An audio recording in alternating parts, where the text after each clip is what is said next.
So as I went through your book, I just was taking notes on the side. And one of the things is that politics has become the new religion. Mhm. Why has politics, of all things, become our new religion? Well, we do have these ancient kind of Greek archetypes in our brains. So we are always kind of looking for kind of these gods or these generals who kind of lead the good versus evil side. We oftentimes have the seers, which are oftentimes the talking heads, which help us know what's going to be happening in the future. Then we have the pastors, which are the news anchors, helping us distill the morality of what's actually happening, how we're doing good things and they're doing bad things.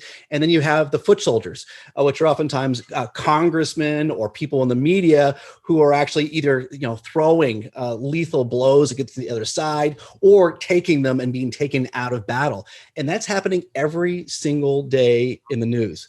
So for the last 18 months during the pandemic, we really haven't had any of the usual national events that kind of unite us.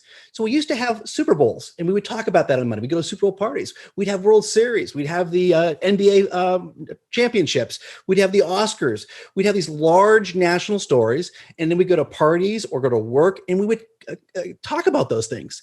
We even used to have Saturday Night Live and the late night talk shows, but those all went largely to the left. So it was no longer a rallying conversation anymore. And so what are we left with? We're left getting pumped full of news, and news now is absolutely everywhere. It is obviously on your phone, on your TV, internet, gas station pumps, elevators, and everything has become politicized. So you can look at religion as being a spiritual practice, but the other way of defining a religion, it's a way of life.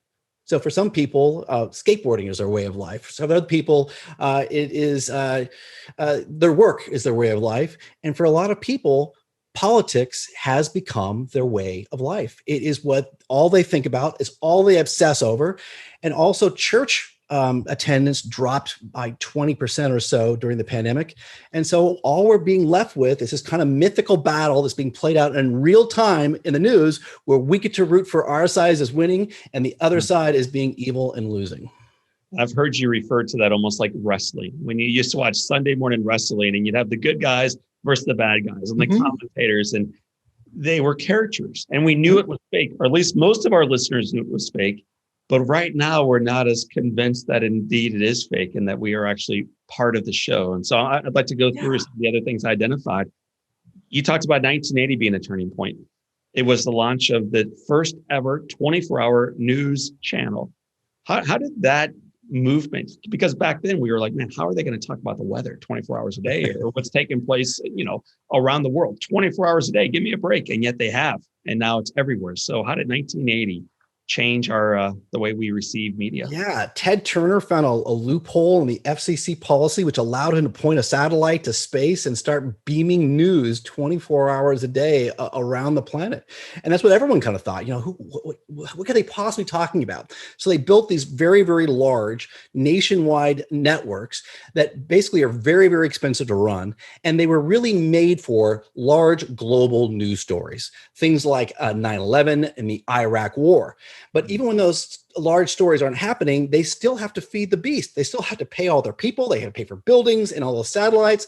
So what is the cheapest and easiest thing for them to do is to get two people on television, two talking heads, yelling at one another about how they perceive what is happening or what will happen. So what cable news discovered is they have a very, very expensive infrastructure. And the best way, the cheapest way to keep people glued on it is to get people arguing, talking heads arguing. I would imagine many of our listeners right now are thinking, as I look at my mom and dad, they're some of my greatest champions right now in the Live Inspired podcast. Yeah, but they're telling us what's going on, Peter. They're reporting the news. Like, this is not a bad thing to be informed of what's taking place in the world. How would you respond to them? As it turns out, the more news you consume, the more misinformed you actually are. Tell me So about there's that. a great quote that goes like this. It's better to be ignorant than to be misinformed. It's easier to fool somebody than to convince them they have been fooled. So the more news you consumed, the more calcified you become in your positions, and the more likely it is that you have misinformation rolling around your heads.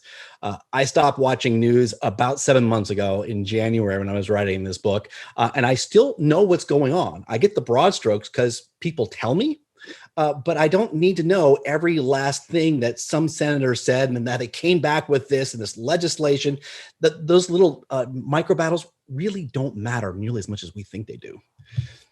Tell me about when did we shift from what most of us would consider fairly news-based reporting, whether it's Tom Brokaw or Cronkite or one of the names that many of our viewers and listeners would remember, to primarily opinion-based reporting? Yeah, it's a really good question. So what happened in the 1990s as more and more cable news channels came online, and also with the rise of the internet, is people realized they could get their news for free. And as they started getting their news for free, the major newspapers and magazines and even cable news channels came back to us and said, hey, are you willing to pay for edited, objective news? And we as a public said, no, we're too cheap. We don't want to pay for it anymore. And with that began the rise of really trying to sensationalize news to get more attention and get more eyeballs on your news so you could sell more advertising. So it was the mid 90s, and we like to point our fingers over at the major cable channels and the internet. But the truth is, we really get to blame ourselves. We were unwilling to pay for news anymore. If you are more committed to national unity than partisanship, please check out my book, The Second Civil War, A Citizen's Guide to Healing Our Fractured Nation. My book will challenge you to improve your relationships with friends and family. Click the link in the description below.